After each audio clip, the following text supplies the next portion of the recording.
ஆதியாகமம் 3ஆம் அதிகாரம் 17வது வசனம். பின்பு அவர் ஆதாமை நோக்கி, நீ உன் மனைவியின் வார்த்தையை செவி கொடுத்து புசிக்க வேண்டாம் என்று நான் உனக்கு விலக்கின விருட்சத்தின் கனியை புசித்ததினாலே பூமி உன் நிமித்தம் சபிக்கப்பட்டிருக்கும். நீ உயிரோடு இருக்கும் நாளெல்லாம் வருத்தத்தோடே அதன் பலனை புசிப்பாய். அது உனக்கு முள்ளும் குறுக்கும் முளைப்பிக்கும்.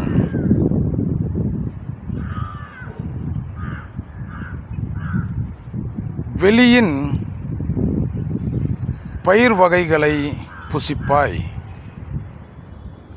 பாருங்க பிரியமான தேவனுடைய பிள்ளைகளே, ஆண்டவர் ஆதாமை எங்கிருந்தோ ரெடி பண்ணி பூமியிலே இவர் கொண்டு வந்து ஆதாமை ஏதேன் தோட்டத்தில் வைத்திருக்கிறார். ஏதேன் தோட்டத்தை உருவாக்கி ஆதாம் பாவம் செஞ்சதுனாலே இங்கே நல்லா சொல்கிறார் பாருங்க, மனைவியின் வார்த்தைக்கு செவி கொடுத்து புசிக்க வேண்டாம் என்று நான் உனக்கு விலக்கின விருட்சத்தின் கனியை புசித்ததினாலே.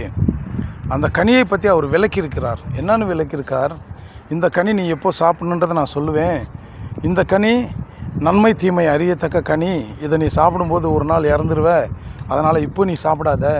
பழுகி பிறகு பூமியை நிரப்புனதுக்கப்புறம் அந்த கனியை எப்போ சாப்பிடணுமோ நான் அப்போ சொல்லுவேன் அப்படின்னு ஆண்டவர் இதை பற்றி நல்லா ஆதாமுக்கு விளக்கியிருக்கிறார்.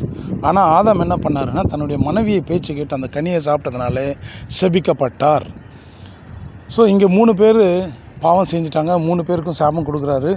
ஆனால் ஆதாம் பூமியிலிருந்து எடுக்கப்பட்டதுனால, மண்ணினாலே உருவாக்கப்பட்ட மனிதனாக இருக்கிறதுனால பூமி எல்லாமே என்டையர் வேர்ல்டு, அதாவது பிரபஞ்சம் அளவு முழுவதும் சபிக்கப்பட்டுருச்சு. முழு பிரபஞ்சமும் சபிக்கப்பட்டதுனால எந்த இடத்துல இருந்தாலும் முள்ளுக்கள், பல விதமான சாப்பிடக்கூடாத ஒரு சில விதமான கனிகள், இந்த மாதிரி தான் நமக்கு கிடைக்கிதே தவிர ஏதேன் தோட்டத்தில் சாப்பிடக்கூடிய எல்லா விருட்சத்தின் கனிகள் மாதிரி நமக்கு கிடைக்கல. நம்ம கஷ்டப்பட்டு பூமியை உழுந்து விவசாயம் பண்ணி அதிலிருந்து நம்ம பயிரெடுத்து சாப்பிட வேண்டிய ஒரு சூழ்நிலை வந்துச்சு. இவ்விதமாக ஆண்டவர் மனிதனை செபித்தார். இப்படி செபித்த மனிதனை மறுபடியும் அவர் ஏற்றுக்கொள்வதற்கு, தன்னுடைய மகனாக ஏற்றுக்கொள்வதற்கு யோவான் 1ஆம் அதிகாரம் 12ஆம் வசனத்தில் சொல்லியிருக்கிறார், யாரெல்லாம் அவரை விசுவாசிக்கிறார்களோ தங்களுடைய குமார்கள் ஆகும்படிக்கு அவர்களுக்கு அதிகாரம் கொடுத்திருக்கிறேன் என்று சொல்லியிருக்கிறார். அந்த வார்த்தையின்படி ஆண்டவர் மனிதனுக்காக மறுபடியும் இந்த உலகத்துக்கு சிலுவையில் மரித்து இறந்து உயிர் தெளிந்து ரட்சிப்பு கொடுத்திருக்கிறார். பிரியமான தேவனுடைய பிள்ளைகளே, இந்த விஷயங்கள் நம்ம தியானம் பண்ணி கொண்டிருக்கும் போது அநேக காரியங்கள் ஆண்டவர் இதிலிருந்து வெளிப்படுத்துகிறார்.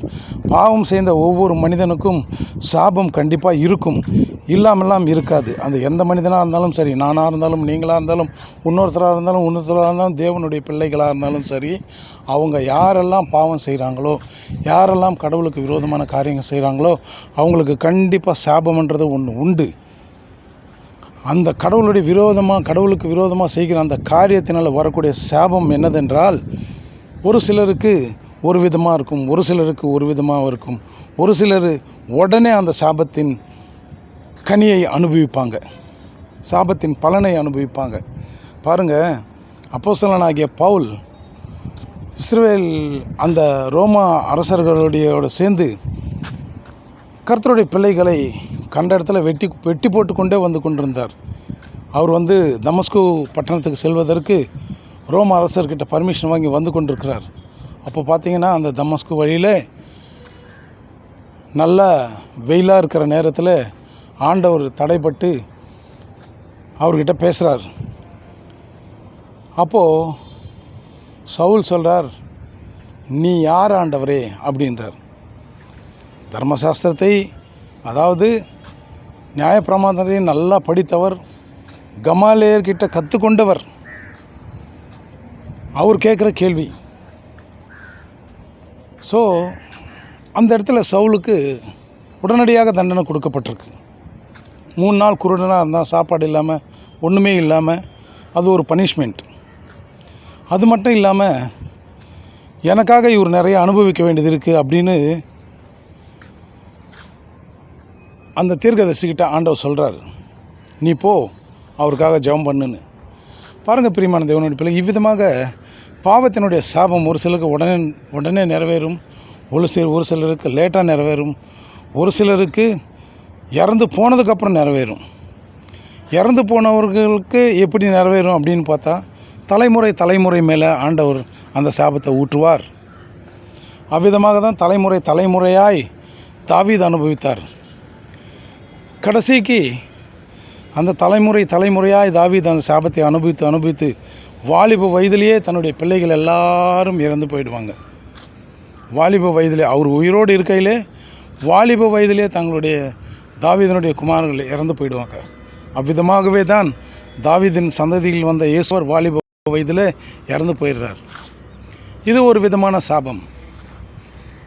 இதுக்கப்புறம் தலைமுறை தலைமுறைக்கு சாபம் அப்படின்னா, அந்த இஸ்ரேல் மக்களில் ஆகான் அப்படின்னு ஒரு ஆள் இருந்தார். அவர் அந்த நாட்டிலேருந்து ஒரு பெட்ஷீட்டு கொண்டு வந்து அவங்க வீட்டுக்குள்ளே வைத்திருந்தார். ஸோ இஸ்ரேல் மக்களுக்கு தோல்வியே வளர்ந்து கொண்டிருந்தது. அப்பொழுது பார்த்தீங்கன்னா ஆகான் அவருடைய குமாரர்கள் அப்படி அவருடைய தலைமுறையே அந்த இடத்துல கொல்லப்பட்டது. அது மட்டுமல்லாமல் அந்த பாவம் ஏதேனும் அந்த தலைமுறை கொல்லப்படாமல் இருந்திருந்தால் அவர்கள் மேல் ஊற்றி ஆண்டவர் பதில் கேட்டிருப்பார். அதனால் பிரியமான தேவனுடைய பிள்ளைகளே, கடவுளுக்கு கீழ்ப்படிந்து நம்ம வாழ்ந்தோமே என்றால் சாபத்துக்கு ஆளாக மாட்டோம். கடவுளுக்கு விரோதமாக எந்த காரியம் செய்தாலும் சரி, அவருடைய கட்டளைகளை மீறி நம்ம எது செய்தாலும் அது நமக்கு சாபம்தான். அவர் கட்டளைகள் மீறி செய்வதென்றால் உன்னை போல பிறரை நேசி என்று சொல்லியிருக்கிறார். அவ்விதமாக நம்ம நேசித்தோம் என்றால் நம்ம எந்த பாவமும் செய்ய மாட்டோம், எந்த தவறும் செய்ய மாட்டோம். கடவுளுக்கு உண்மையுள்ள பிள்ளைகளாக இருப்போம்.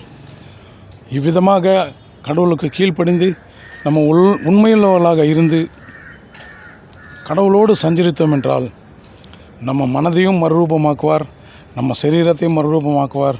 பரலோகத்துக்கு அவர் எடுத்துக்கொண்டு அந்த ஜீவருட்சத்தின் கனியை நமக்கு கொடுப்பார்.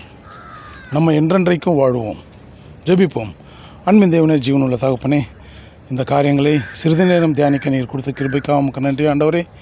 தொடர்ந்து நீங்கள் எங்களுடனே பேசுங்க ஆண்டவரே. நாங்கள் நேரத்தை வீணாக்காதபடிக்கு ஆண்டவரே உம்முடைய சத்தியங்களை அறிந்து கொண்டு அதற்கு கீழ்ப்படிஞ்சு பரலோக ராஜ்யத்துக்குள்ளே வந்து ஜீவருட்சத்தின் கனியை புசிக்கத்தக்கக்கூடியவர்களாக எங்களை நீங்கள் மாற்ற வேண்டும் என்று வேண்டுகொள்கிறேன் சுவாமி. நன்மை தீமை அறியத்தக்க கனி இந்த உலகத்திலே புசிச்சிட்டோம். அந்த நன்மை தீமை என்னதென்று இப்போ தெரிஞ்சு கொண்டே இருக்கிறோம். ஆனால் ஜீவவிருட்சத்தின் கனி நாங்கள் ஒன்றும் புசிக்கல ஆண்டவரே. எங்களை மறுரூபமாக்கி பரலோகத்துக்கு எடுத்துக்கொண்டு ஜீவவிருட்சத்தின் கனி எங்களுக்கு கொடுத்து எங்களை வாழ வைக்க வேண்டும் என்று இயேசுவின் நாமத்தில் வேண்டுகொள்கிறேன். ஜீவனில் நல்ல பிதாவே, ஆமேன். பிரியமான தேவனுடைய பிள்ளைகளே, இந்த வசனங்களை நீங்கள் கேளுங்க, எல்லாருக்கும் ஷேர் பண்ணுங்கள்.